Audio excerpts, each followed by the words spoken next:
The Southern New Mexico Correctional Facility would first open its doors in 1983 and is home today to some 590 level 2, 3, 4, and restrictive housing unit inmates. Back on December 5th, 2023, inmate Clinton Jeffery would be seen on surveillance camera entering the cell of Richard Cresap multiple times. The first time Clinton Jeffery would enter inmate Cresap's cell, he would be there for 10 minutes. 30 minutes after the second time that Clinton Jeffery would leave Richard Cresap's cell, staff would find Richard Cresap unresponsive with multiple violent stab wounds to Richard Cresap's body, who was pronounced deceased almost immediately. Mexico Department of Corrections has identified the inmate who died back on December 5th at the Southern New Mexico Correctional Facility outside of Las Cruces. And according to the Corrections Department, 22-year-old Richard Cresap was the inmate who died. Court records say that Cresap was serving a sentence for second-degree murder out of Rio Rancho, New Mexico. He received a plea deal in the March of 2021 murder of 15-year-old Alex Jackson. He was sentenced to 15 years in prison last July. His death is being treated as a possible homicide. What's going on, you guys? Welcome back. Another episode of Green Lit Gang TV. Much love, much appreciation. Thank you guys so much for checking out the channel today. It means a lot that you are here. Really quick, before we jump into it, let's do the intros. If you're new to the channel, welcome. Thank you for taking the time to watch the video. I hope you enjoy it. If you do like it, go back, check out some of the videos, check out some other content. Let me know what you think. If you're a regular supporter, viewer, subscriber of this channel, and you guys already know how much you mean to me. 2025 has been an awesome year, and that's all because of you guys. Lastly, if you like what you see, if you like what you hear, hit the like button, hit the comment button, engage. It's a conversation. Smash the subscribe button. Let's go. What's going on, you guys? So as you can tell by the intro, we are going to be going to the New Mexico Department of Corrections for this story. I've had some requests to do some different states, and I've had some specific requests to cover the state of New Mexico. And let's just say New Mexico did not disappoint with this one today. As we talked about in the intro, we're going to be covering a murder that took place December 5th of 2023. The way they give out their information is a little different, so it took a little bit longer for me to put this together. But regardless, I think I got a good one for you guys today. I was able to get some good background information on both the alleged attacker and the alleged victim in this case, as well as the initial article talking about the attack that took place. So we're going to start with that from the New Mexico Department of Corrections release, talking about the incident, and then we're going to go into the background of the alleged attacker and the alleged victim. This article is from December 21st. This is basically a couple weeks after the December 5th attack. The New Mexico Department of Corrections identified the inmate who died December 5th at the Southern New Mexico Correctional Facility outside of Las Cruces as Richard Martin Lee Cresap. Corrections officials say Cresap was found in his cell with injuries that suggest an assault. New Mexico State Police are investigating Cresap's death as a homicide. Cresap, 22 years old, was serving a sentence for second-degree murder in Rio Rancho. He received a plea deal in the March 2021 murder of 15-year-old Alex Jackson and was sentenced to 15 years in prison last July. Cresap was charged in 2021 with second-degree murder and felony tampering with evidence in the shooting death of Jackson. It's a pretty crazy story. We're going to be getting into that in just a minute.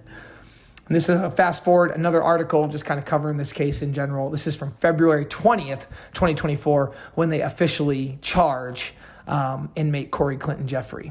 An inmate at the Southern New Mexico Correctional Facility was charged with murder in the December 2023 death of an inmate, Richard Cresap. Clinton Jeffery, age 51, was served an arrest warrant February 2nd at the prison. He is charged with first-degree murder, possession of a deadly weapon or explosive by a prisoner, and tampering with evidence. Jeffery was incarcerated with Cresap at Southern New Mexico Correctional Facility in Las Cruces. According to a criminal complaint in the case, Jeffery was seen on video surveillance entering Cresap's cell and closing the door. Investigators with the New Mexico State Police Special Investigations Bureau said Jeffery was in a cell for at least 10 minutes, leaving and entering a second time minutes later. Cresap was discovered dead inside his cell about 30 minutes later by a corrections officer with what investigators described, this is crazy, as a shank in his right eye. The weapon was made by Jeffery, according to the criminal complaint, from a nail clipper. God, that is brutal. The cell was covered in Cresap's blood, according to investigators. He had been stabbed multiple times in the eyes, investigators wrote in the criminal complaint. New Mexico State Police crime scene team collected bloody clothing belonging to Jeffrey from a trash can in a common area at the correctional facility, according to the criminal complaint. The Office of the Medical Investigator in Albuquerque concluded Cresap had died from strangulation and stab wounds. Jeffrey allegedly admitted to strangling and stabbing Cresap to the New Mexico Department of Corrections Security Threat Intelligence Unit. Investigators wrote that he targeted Cresap because he was, quote, mouthy and disrespectful. Remember, this guy's almost double his age. Jeffrey's almost double Cresap's age. And Jeffrey allegedly told investigators the attack was preceded by a feeling of frustration with a unit manager at the correctional facility. During that interview on December 5th, Jeffrey asked for a plea deal in exchange for information about the killing. That is crazy. No further court proceedings had been scheduled in the case as far as February 19th. Jeffrey pled guilty to first-degree murder in 2006 in Minnesota in the death of 80-year-old Paul Bover, according to Minnesota court documents. Got a little more information on that. He also attacked a prison guard in another state, almost killed a prison guard. So this is kind of one of those things where it was absolutely not surprising to see this happen. But before we jump into his background, we're going to be talking about Richard Cresap and this very violent case that he was involved in. He basically killed this 15-year-old kid who at one point was his friend. Pretty sad. So this is an article from March of 2021. All right, a little bit on Richard Cresap's background. New court documents reveal more about the murder of a 15-year-old boy who was shot at the Club Rio Ranch earlier this month. Richard Cresap, who was only 18 at the time, has been charged with Alex Jackson's murder. Police said Cresap was close with Jackson. However, Jackson's family confirmed they had a falling out. According to police, Jackson was shot multiple times and died at the scene. His family created a memorial and held a candlelight vigil for him in Rio Rancho Golf Course parking lot. Cresap was arrested last week. His charges include second-degree murder and tampering with evidence. Police said Cresap admitted to a friend that he killed Jackson and shot him 11 times. But he also told his friend that Jackson had a BB gun the night he died and held it at his waist and pointed it at Cresap. Cresap's friend said Cresap didn't realize Alex's gun wasn't real and that he wasn't planning to kill him.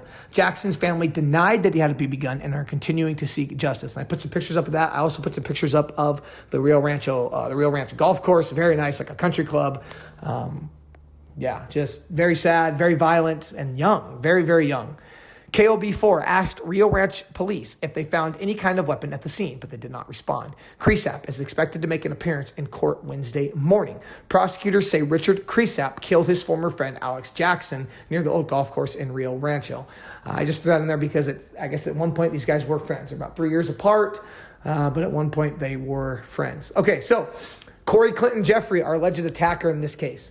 Now, I put the picture up on the headstone of kind of like the obituary, the memorial for his victim in 2006. Okay, and that was 80-year-old Paul Bover, who basically Clinton Jeffery killed in a meth-induced, drug-induced violent haze. I mean, the guy's 80 years old.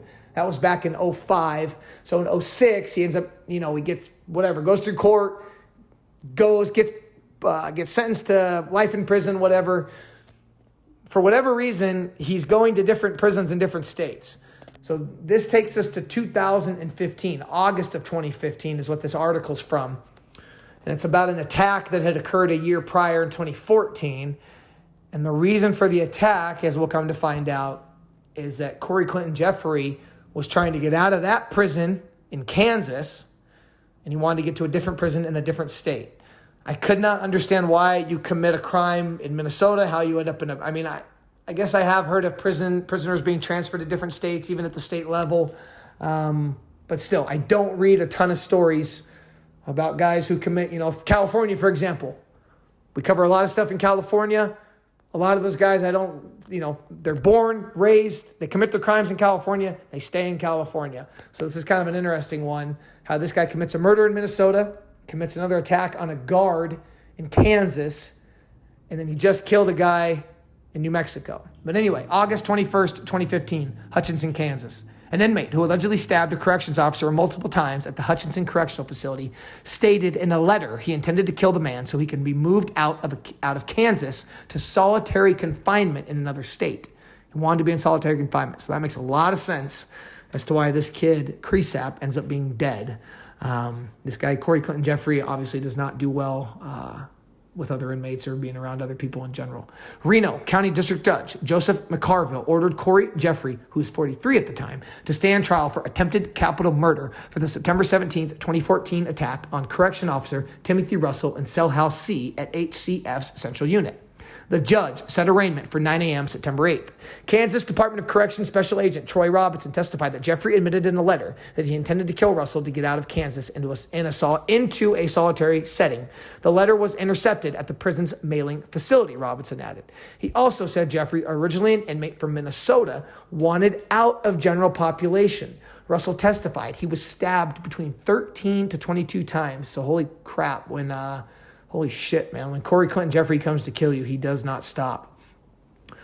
And then back and torso. A photo of the suspected weapon used in the stabbing is shaped like the state of Tennessee, with a sharp edge that still contained blood on its tip. That is crazy.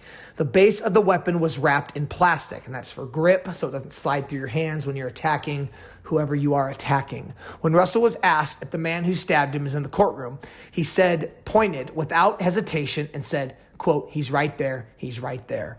Jeffrey, who, quote, has "bad" tattooed on the back of his neck, was brought into the courtroom by 5 officers from the prison. The officers surrounded Jeffrey throughout the hearing. One officer never removed his left hand from his taser.